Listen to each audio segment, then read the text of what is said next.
the airport. That is Kamari. And up here we have ancient ruins. Here on Santorini.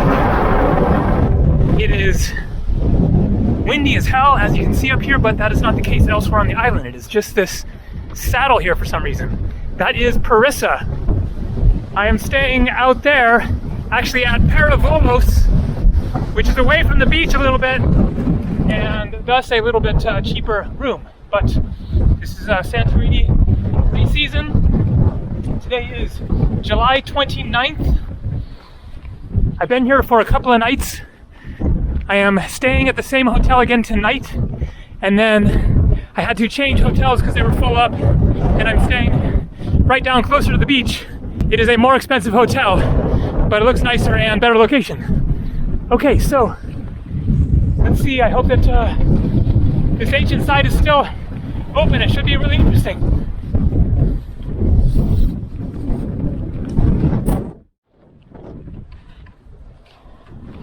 Well, that's the way the cookie crumbles. You can't cry over spilled milk. It is closed.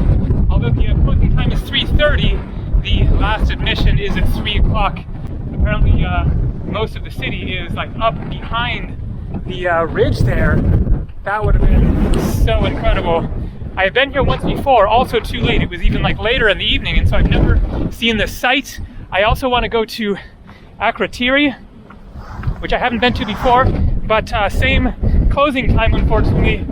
So we're gonna have to see some other things, and maybe I'll make it back up here another time, although that hike is hardcore. But there is much more to see. Let me get out of the wind and explain more. Cemetery of Ancient Thera. And so the city there is Ancient Thera. Look at this incredible statue. On the south slopes of Salada, the pass joining the hill of Mesa Vuno, where Ancient Thera is located. That is the pass, the very windy pass where I started the video. At the foot of Mesa Vuno lay part of the cemetery of the ancient city. A tortuous stone paved street crossed the cemetery, joining the city to its south port, Eleusis, today called Parissa. Right there. In the 20th century excavations revealed numerous burials which covered a big part of the long history of the city, which was inhabited from the 8th century BC until the first Christian centuries. So I guess that must be remains of the cemetery.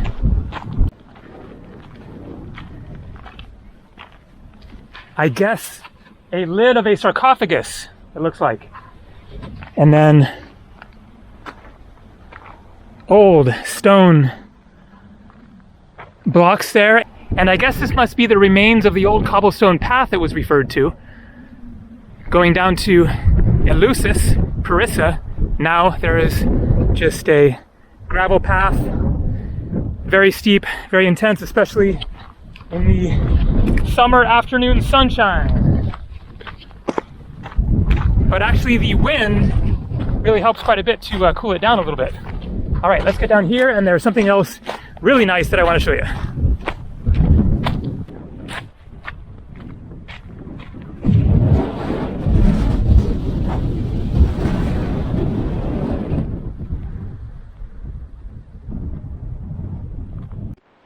And so what I'm going to show you next is around the corner up here. And initially, this is where I was going to start the video. I hiked up here, and then I saw the saddle, and I remembered about the ruins up there, and thought, well, it's only another, 15 more minutes of hiking. It was 15 to 20 minutes of very intense hiking, and I was thinking along the way, I don't know if the ruins are going to be open or not, but I figured it would at least be worth seeing the view down to the other side, Kamari in the airport. I had a busy morning working away, renting the quad four-wheeler that I have, booking my accommodation for tomorrow night, etc., and so got a late start. But not to fear, not to worry, don't be sad, because it is still going to be an absolutely phenomenal day of exploring, just without a doubt, one of the most beautiful, unique, interesting, fascinating, and historic in a major way places in the world. Look at this view. Beautiful, beautiful, classic blue and white Greek church there. The long beach of Parissa and Heravolos, it might have a couple other names out there. Just a big, sweeping, long, curving beach there with nice, clear water, black sand, so it gets hot. It is busy. There are sunbeds, but not as bad as some places. And so, where to begin with trying to sort of capture the history of Santorini? It has been lived on for thousands and thousands and thousands of years. The strange shape of Santorini and the other islets that make up the sort of little archipelago here were created as a result of a massive volcanic eruption in around 1600 BC, 3,600 years ago, from the center of the island, because the island was a volcano. It blew the island into pieces and caused a tsunami that destroyed the Minoan civilization on Crete Island, which is south of here. And so it was a major historical event that totally changed the culture and civilizations in this region at that time. Now, most videos of Santorini tend to focus on the other side of the island, the amazing view of the crater looking down into the sea, the ferries, the port, the beautiful restaurants like I showed at the beginning of the video there. That was the day that I arrived, flying from Tel Aviv, Israel, where I spent 6 days before here, and took a bus from the airport, which I showed at the beginning here on the other side. Took a bus from the airport up to Thera, the capital city on the crater there, had dinner, and then took another bus down here. But I'm not going to be focusing on those more popular and oftentimes shown parts of Santorini. You will probably end up seeing a view of the crater in the course of this video, but from a different vantage point. Instead, I'm going to be staying on this area of the island and going out towards the peninsula over on the other side there. And there is much to see on this part of the island. Okay, we're finally almost to a pretty remarkable, not especially well-known spot here with a great view. And so I've talked many times about the randomly placed Greek churches. This one is not as random and as out of the way as many others, but still, this is not the most convenient place to come for church service. Look at that. This is what you have to hike up. Oh boy, it is about time to jump in the sea. But let's get a closer look.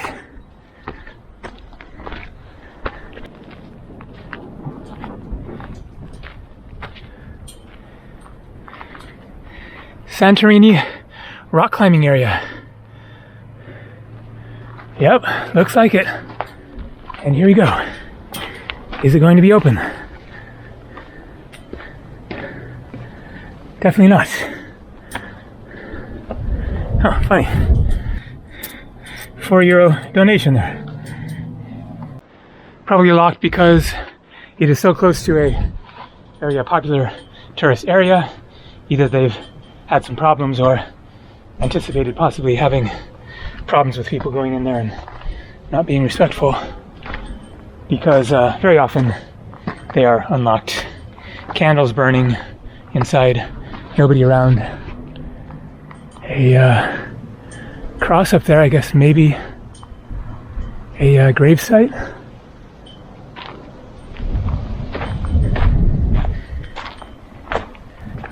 So this is a phenomenal view that you don't really ever see in videos about Santorini, because there is so much to see here that not everything gets covered. Santorini is, of course, one of the most popular islands of Greece. It is overcrowded, especially in the high season.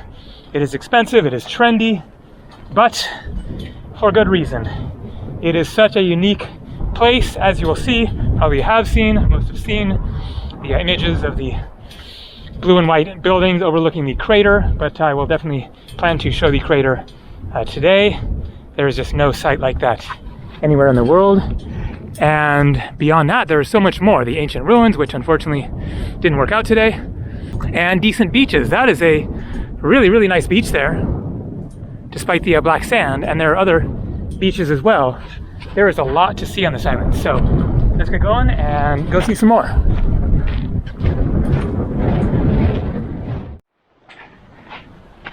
Ancient Thera. The city of ancient Thera was founded on the top of the hill of Messa Vuono.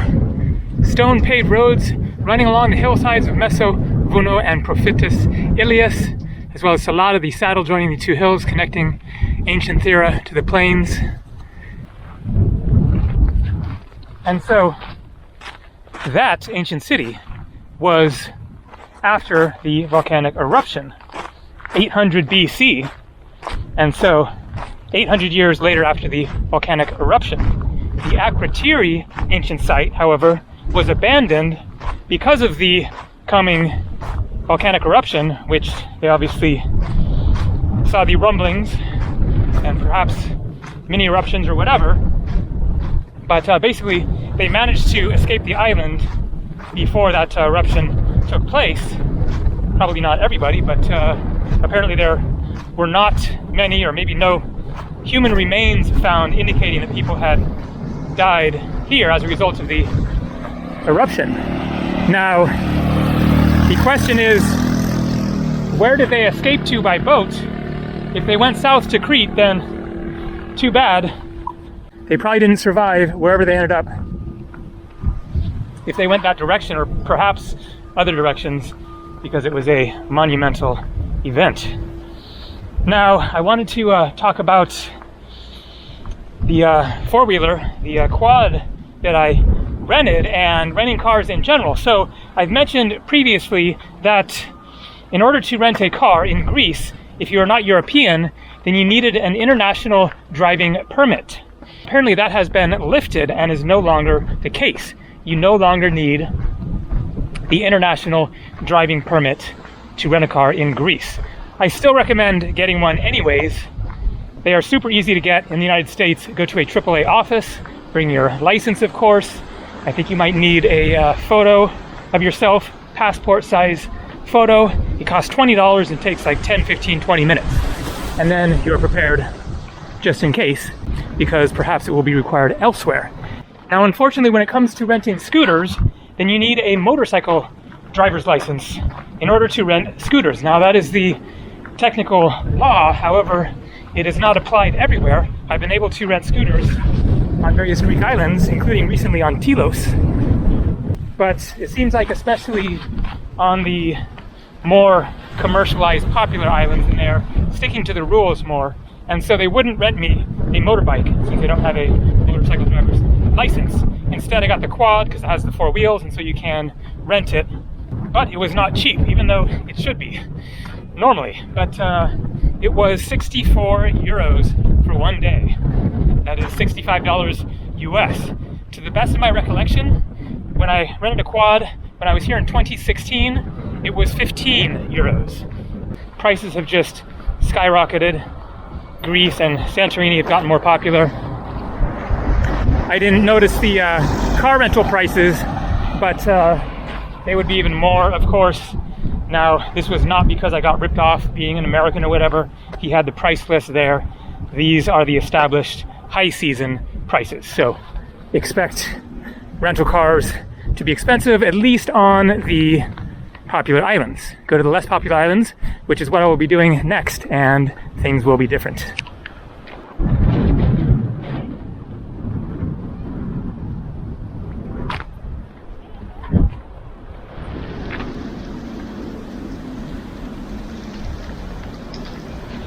So the wind has blown down here as well. And look at that church.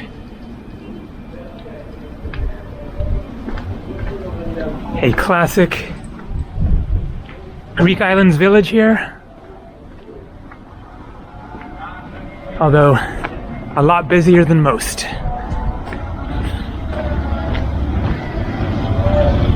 More people than cats. Usually it's the other way around. Well, so the four-wheeler is right there. But I want to jump in the water before I keep on cruising into the interior of the island.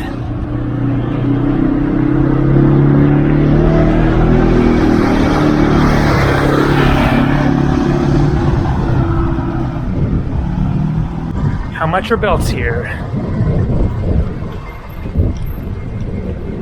25 euros.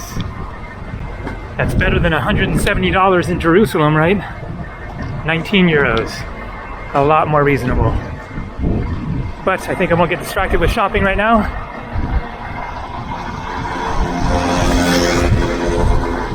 And so here we have a map of the archipelago. I started the video right there on that ridge, looking down at Kamari and the airport.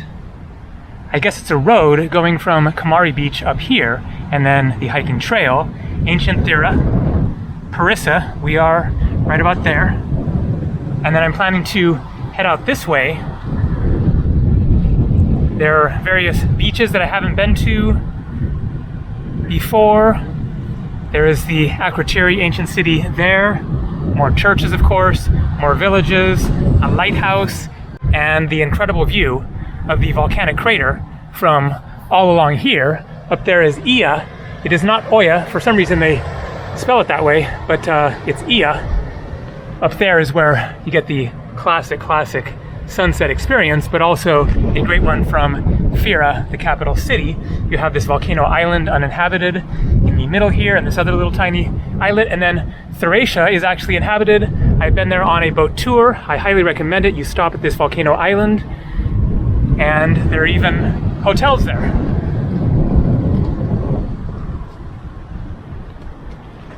And here we go.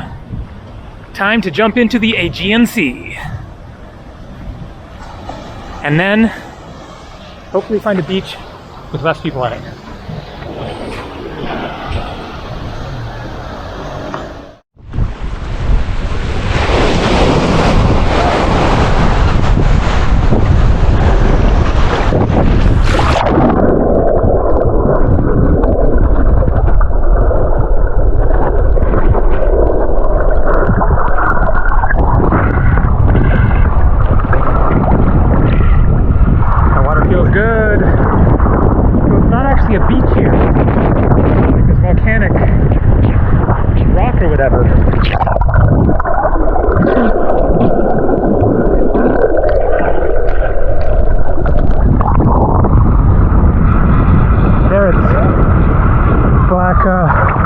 Sand, like sort of tiny pebbles, or like thick sand or whatever, and then most places down there, the area under the water is also the black sand rocks.